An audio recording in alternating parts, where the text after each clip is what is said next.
Não. Este não é um filme oficial do governo. Pelo contrário. Nós tínhamos outra característica. A gente usava muito a propaganda para fustigar o regime militar. O governo se sentiu atingido pela simples ideia de um anunciante usar a palavra suborno.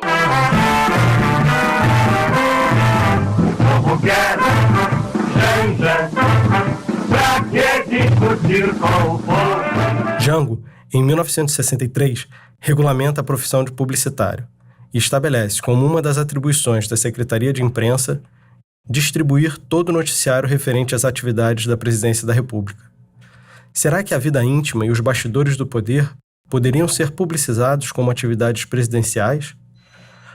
Como descrever este momento de tamanha cumplicidade estabelecida através da singela troca de olhares? Uma intimidade que, em certa medida, é construída através do próprio dispositivo fotográfico.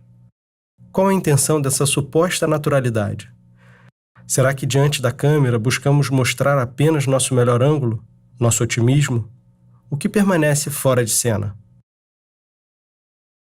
Interessa, assim, problematizar o momento de tomada da imagem. Aquele instante no qual o fotógrafo, cinegrafista, toma a decisão de pressionar o botão e registrar. Afinal, o enquadramento dita a direção do olhar.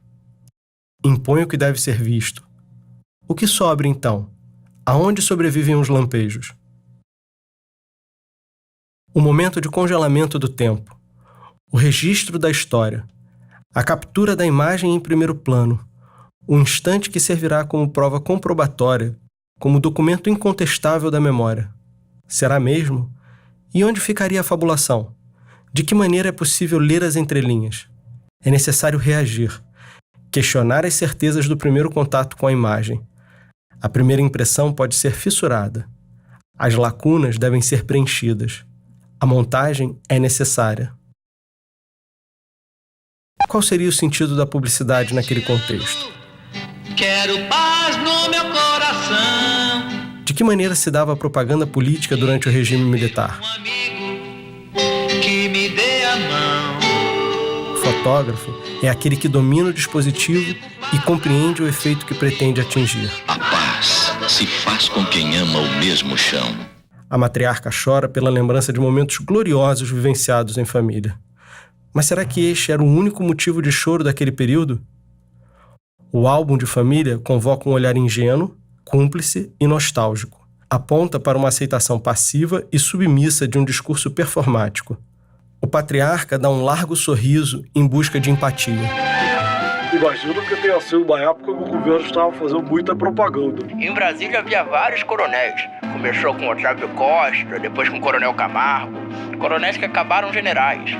Eram eles que dirigiam. Faça você mesmo um catavento verde e amarelo. Festeje o Dia da Pátria. O Brasil... Nesse período, como era essa relação com esse mundo da propaganda? Tinha licitações? Tinha. Como era? Tinha licitações fajutas e tinha licitações verdadeiras também. Agora, não me peçam para dizer o nome das concorrências, mas em muitas concorrências nós nos recusamos a entrar porque sabíamos que tinha carta marcada. Nós tínhamos nossos informantes também. Durante o regime militar tinha a ERP, não era? Daqui que saiu Eu Te Amo, Ame ou Deixo, essas coisas? Eu acho que é Camargo. É Médici. Ame ou Deixo, é Médici.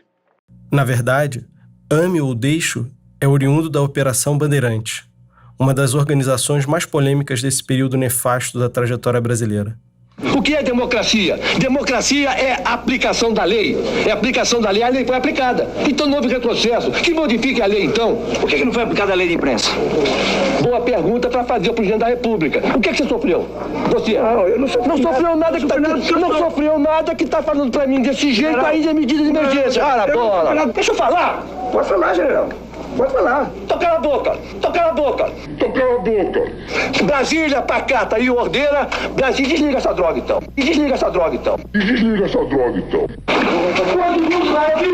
Se diante das câmeras ligadas um general se comportava desta maneira, imagine quando não havia registro qual não era a sua conduta. Sentido! Mas o publicitário deseja falar sobre outra coisa, não é mesmo?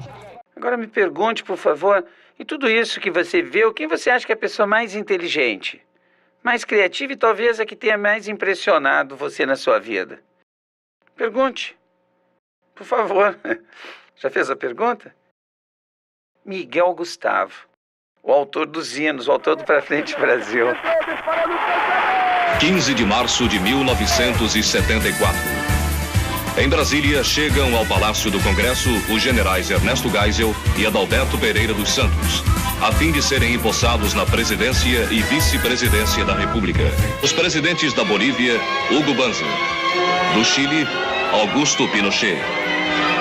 Do Uruguai, Juan Maria Bordaberry, apresentam cumprimentos ao presidente Geisel.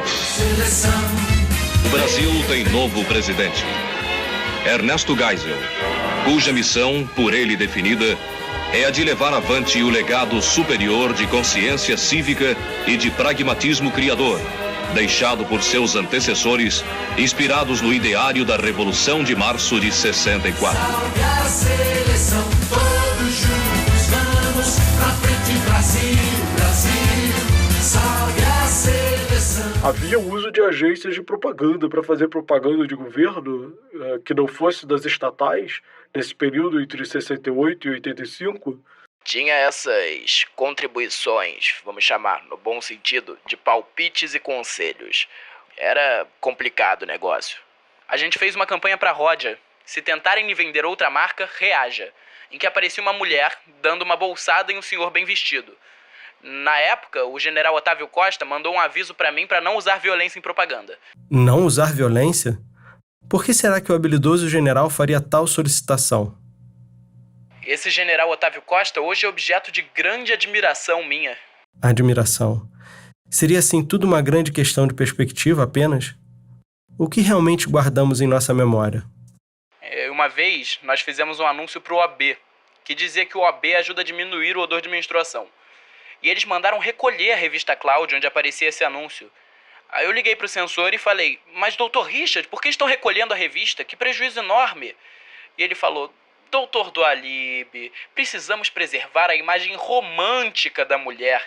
Não podemos dizer que ela tem odor de menstruação. Povo desenvolvido é povo limpo. Este discurso de limpeza, em uma outra nação germânica, alguns anos antes teve consequências um tanto desastrosas. Parece haver alguma semelhança.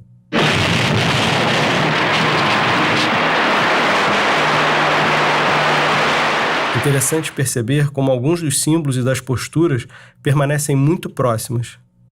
A bandeira, a angulação da câmera, o uniforme, o gesto, o olhar, o discurso. Por incrível que pareça, o Otávio Costa ficou muito amigo meu, porque eu tinha coragem de enfrentá-los. E com os militares tem um provérbio espanhol que diz o seguinte: a los militares, ou se los comanda, ou se es comandado. E eu, sempre que ia falar com o coronel e com o general, tinha isso em mente. Mas eles foram treinados para ser comandados. Eu falava, general, sabe o que o senhor tem que fazer? O senhor tem que fazer isso, isso, isso e isso. E ele falou, Dualib, muito obrigado. Parece brincadeira, mas era a única maneira que a gente tinha de dialogar com eles. Se eu hoje fosse me meter, Deus que seja louvado, em propaganda, conta governamental eu passava ao largo. Inclusive contas de campanhas políticas, marketing político. Essa você nem me fale, pelo amor de Deus. Eu não sei como alguém pode se meter em um troço desses, não sei mesmo. Porque inclusive não dá currículo. O que ainda resta em nosso imaginário coletivo de uma imagem positiva dos governos ditatoriais militares brasileiros? O que permanece como vestígio dessa construção otimista imposta pela força e pela violência? Comemore o Dia da Independência. O Brasil merece o nosso amor. O Brasil merece o nosso amor. O Brasil merece o nosso amor. O Brasil merece o nosso amor.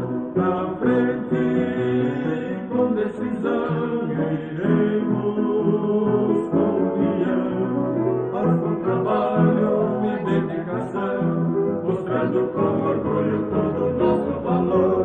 O Brasil merece o nosso amor.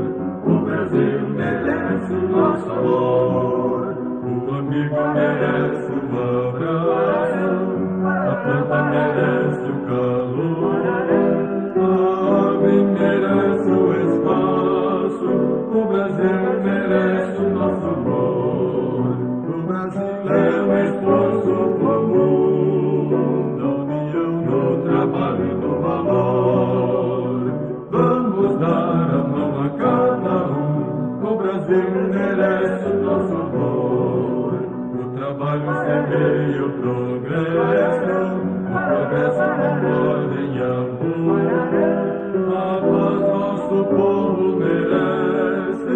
Brasil merece o nosso